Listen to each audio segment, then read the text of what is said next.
Hey, Mirael, how you doing? All right, thank you so much for submitting in this wonderful written analysis. This is fantastic. There's a couple of things I want to address in your writing here.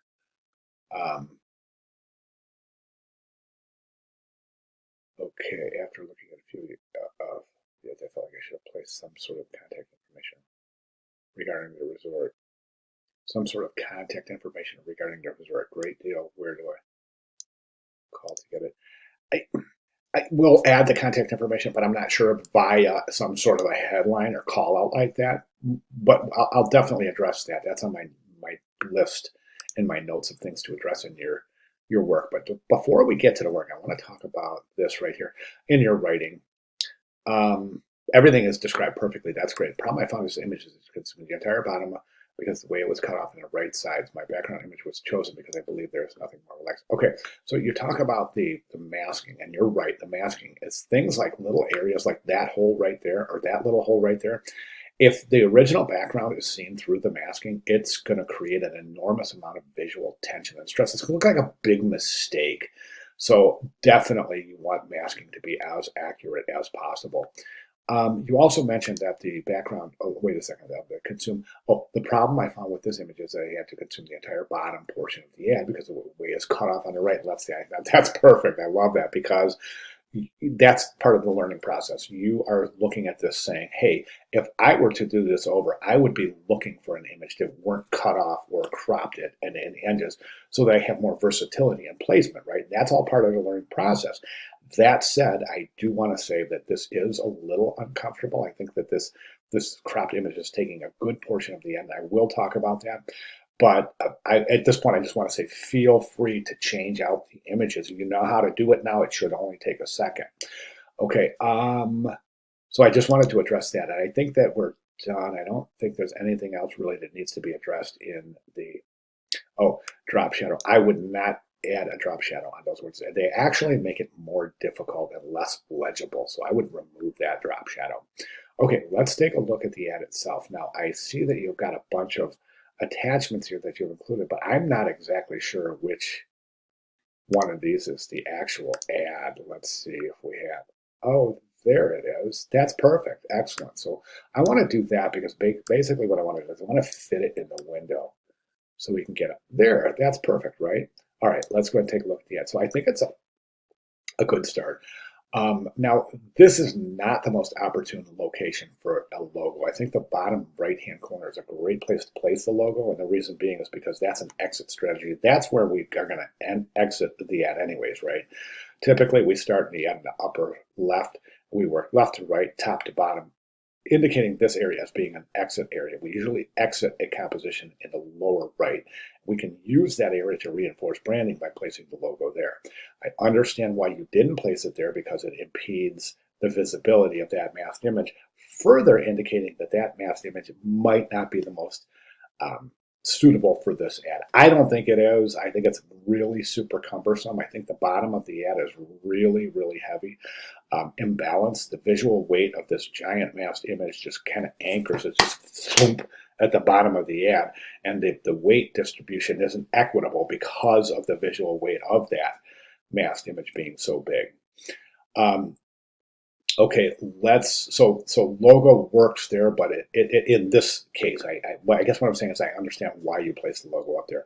I think in this situation, this logo is kind of draining. It's kind of sucking the color out of that end. That's because it's a monochromatic logo. My recommendation is to use one of the color logos here, either the purple background or the logo with the. Let me show you. How do I want to do this? Let's do like this.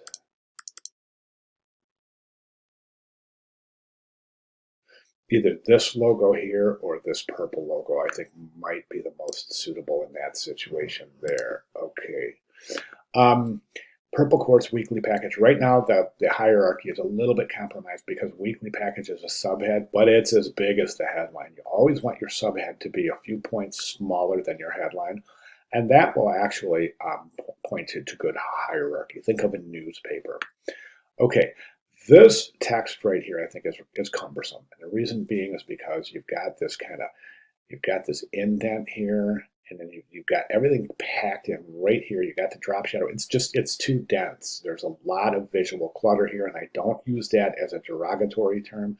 I don't mean to sound discouraging. It's actually a technical term, meaning there's just too much visual stimulus in one specific area, and I think we see that here. My recommendation here is to, instead of listing this like this, transpose this whole information into a paragraph, a written paragraph that the viewer can read without, instead of doing these kind of bullet lists, right?